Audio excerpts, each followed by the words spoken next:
আপনারা যখন ভিডিওটা দেখছেন তখন আজ বৃহস্পতিবার ৪ঠা জুলাই, আগামীকাল ৫ই জুলাই শুক্রবার। আগামীকালকে পশ্চিমবাংলায় মুক্তি পাচ্ছে শাকিব খানের তুফান সিনেমাটা, যে সিনেমাটা অলরেডি বাংলাদেশ এবং বিশ্বের বিভিন্ন স্থানে দাপিয়ে ব্যবসা করেছে। এটা নিয়ে আর কোনো নতুন বিতর্ক নেই, কারণ অনেকেই হয়তো বলছেন যে তুফান ভালো যাচ্ছে না বা তুফানের সেল পড়ে গেছে, কিন্তু তুফান যে কারিশমা দেখিয়ে গেছে এই কদিন ঈদের পর থেকে তাতে করে আপনারা হেটার্সই হন আর যেই হন এইটা অস্বীকার করতে পারবেন না যে তুফান সিনেমাটা একটা ব্লকবাস্টার সিনেমা হয়নি। আমি অনেক সিনেমা হলের মালিকদের সাথে কথা বলেছি, অনেক ব্লগ করেছি, আমি সুইডেনে ব্লগ করেছি। আপনারা দেখেছেন সুইডেনের মানুষের ফিলিংস, যে ধরনের মানুষগুলো সিনেমা দেখছেন, যেভাবে বাহবা দিচ্ছেন, যেভাবে সিনেমাটির প্রশংসা করছেন, যেভাবে শাকিব খানের প্রশংসা করছেন, যেভাবে রায়হান রাফির প্রশংসা করছেন, যেভাবে বাংলা সিনেমার প্রশংসা করছেন। এখন এখানে কোনো বিতর্ক নেই যে সিনেমাটি ব্লকবাস্টার হয়নি বা সিনেমাটি ভালো হয়নি। গল্প নিয়ে অনেকেই অনেক ধরনের সমালোচনা করেছেন, আমরা সেই প্রসঙ্গে নাইবা গেলাম। Cinema superhit, that is the factor. এখন সবার মনে একটা প্রশ্ন ছিল, কলকাতায় কেমন যাবে? বন্ধুরা, আমি অনেক আগে থেকেই বলে এসেছি যে কলকাতায় ছবিটি বাংলাদেশে যেমন করে গেছে তেমন করে হয়তো বা এত সুপারহিট হবে না, কারণ কলকাতার দর্শক এখন কিছুটা আর্ট ফিল্ম মুখী হয়ে গেছেন। আপনারা জানেন কলকাতার নিজস্ব যে সমস্ত প্রোডাকশনগুলো আছে, দেবের, জিতের, ইদানিংকালের কোনো অ্যাকশন ছবিগুলো খুব একটা ভালো যায়নি, ইভেন অঙ্কুশের ছবিটাও ভালো যায়নি। তো আমাদের ছবিটা কেমন যাবে? আমাদের ছবিটা ভালো যাবে আমরা আশা করতে পারি, কিন্তু কেউ যদি ভেবে থাকেন কলকাতা ও বাংলাদেশের মতো ব্যবসা করবে, সেখানে কিন্তু আমি একমত নই।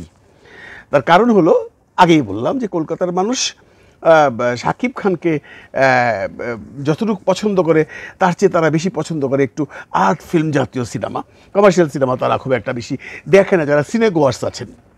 বাঙালি দর্শকরা ইদানিংকালে একটু ভিন্ন ধারার সিনেমা দেখতে পছন্দ করেন, এটা প্রমাণিত সত্য। কলকাতার অনেক অনেক কন্টেন্ট ক্রিয়েটাররা এই কথা বারবার বলে আসছেন।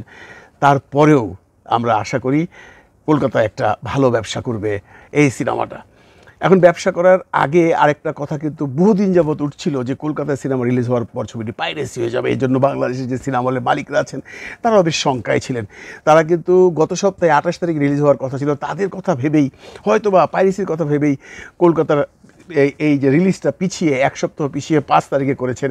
এছাড়া তাদের কোনো উপায় নেই, কারণ আপনারা জানেন SVM এর মধ্যে জড়িত আছে, তাদেরও একটা ফিনান্সিয়াল ম্যাটার আছে, তাদের ছবিটা রিলিজ করতেই হবে।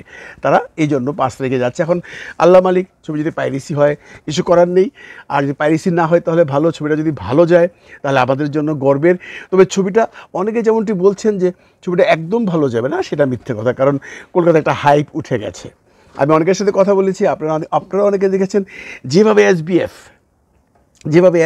কলকাতাতে অ্যাড করছে, মানে পাবলিসিটি করছে, সেই মেট্রো স্টেশনের জায়েন্ট স্ক্রিনে হোক বা বড় বড় বিলবোর্ড দিয়ে হোক, এটা কিন্তু একটা বিরাট সাফল্যের ব্যাপার, যেটা শাকিব খানের স্বপ্ন ছিল সারা জীবন, যে আমার ছবি পৃথিবীর বিভিন্ন শহরে, বিভিন্ন জায়গায়, বিভিন্ন শিল্পীর সাথে লাগানো থাকবে। আপনারা কলকাতায় যখন সিনেমাটা দেখতে যাবেন তখন দেখবেন সেই একই সিনেপ্লেক্সে হয়তো বা কালকি চলছে বা অন্যান্য সিনেমা চলছে, তার পাশে কিন্তু আপনারা তুফানের পোস্টারটি দেখবেন, যেটা আমাদের জন্য গর্বের বিষয়, যেটা শাকিব খান সবসময় বলতো। আমরা সুইডেনেও দেখেছি তুফানের পাশে অন্যান্য ইংরেজি ছবির পোস্টার লাগানো বড় বড় স্টারদের।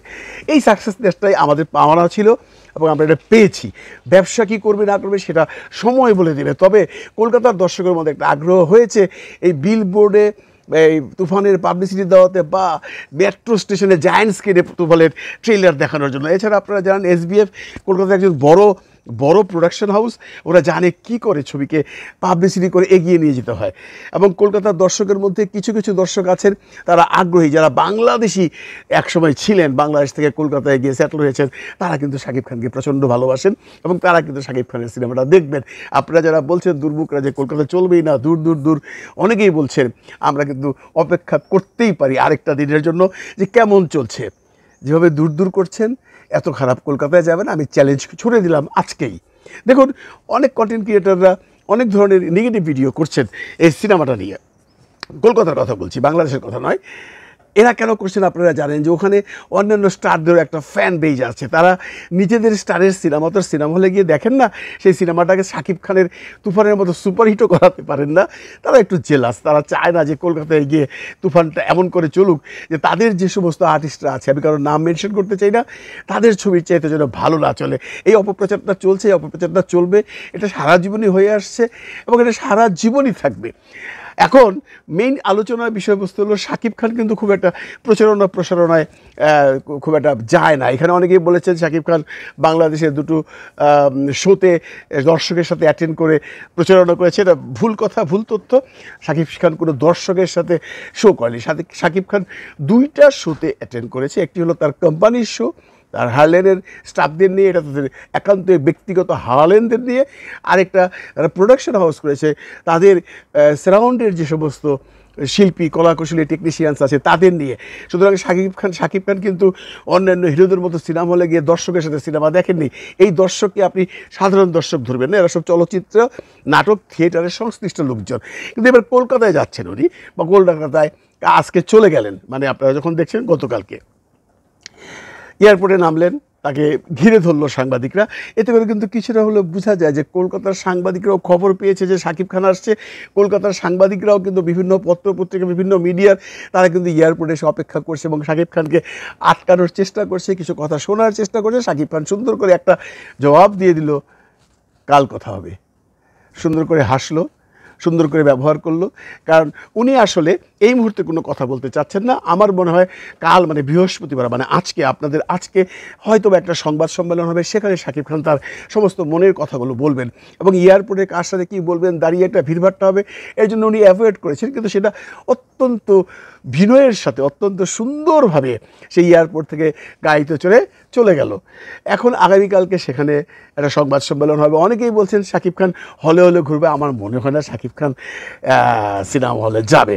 শাকিব খান সংবাদ সম্মেলন করবে, বড়জোর কলকাতার কোনো স্টারদের নিয়ে যদি এসবিএফ কোনো রকম একটা পার্সোনাল শো করেন, যেমন এসবিএফের সাথে কলকাতার অনেক স্টারদের সাথে লাগাও মানে তাদের সাথে অনেক সিনেমা করেছে, তাদেরকে নিয়ে যদি একটি শো দেখতে চায়, সেখানে হয়তো শাকিব খান অ্যাটেন্ড করবে। কিন্তু আই এম শিওর যে শাকিব খান সিনেমা হলে গিয়ে একটা সিনেপ্লেক্সে গিয়ে দাঁড়িয়ে থাকবে বা সাংবাদিকদের সাথে কথা বলবে, যেটা অন্যান্য হিরোরা করে থাকে বা অন্যান্য আর্টিস্টরা করে থাকে, সেটা শাকিব খান করবেন না।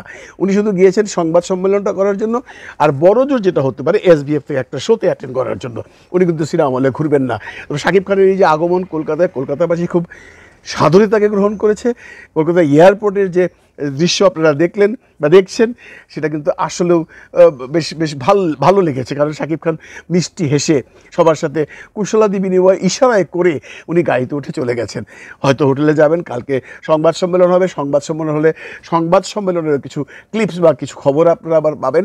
তারপরে তো ওয়েট করতে হবে শুক্রবারের জন্য। শুক্রবারের সিনেমাটা কেমন যাচ্ছে আমরা খবর পেয়ে যাব। কারণ কলকাতায় শাকিবের অনেক ভক্ত আছে, অনেক কন্টেন্ট ক্রিয়েটার আছে, তারা কিন্তু সিনেমা হলে যাবে। তার আগে সিনেমা হলের যে দৃশ্য আমাদেরকে দেখাবে, আমরা আশা করি এবং আমরা আশা করতেই পারি বাংলা ভাষাভাষীদের কাছে যে বাংলা ভাষার একটা সিনেমা বাঙালিদের জন্য কলকাতায় রিলিজ হচ্ছে। আপনারা আসুন, বাংলা ভাষাকে সমাদৃত করুন, বাংলা সিনেমাকে এগিয়ে নিয়ে যান। তাহলে একদিন আপনাদের সিনেমা যখন আমাদের দেশে আসবে, তখন আমরাও আপনাদেরকে সাদরে গ্রহণ করব। কেউ নেগেটিভ কথা বলবেন না।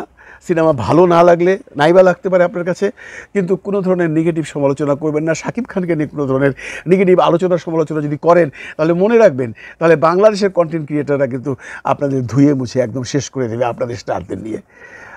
শাকিব খান আপনাদের মেহমান। অনেকেই বলছেন, সাংবাদিকরা ওখানে শুনলাম উনি আমাদের মেহমানকে মেহমানের সম্মানটা দিবেন, এই আশা করেই আমরা বসে আছি। আমরা অপেক্ষা করছি শুক্রবারে কি রেজাল্ট হয়। ভালো থাকবেন সবাই, ভালো রাখবেন সবাইকে। খোদা হাফেজ।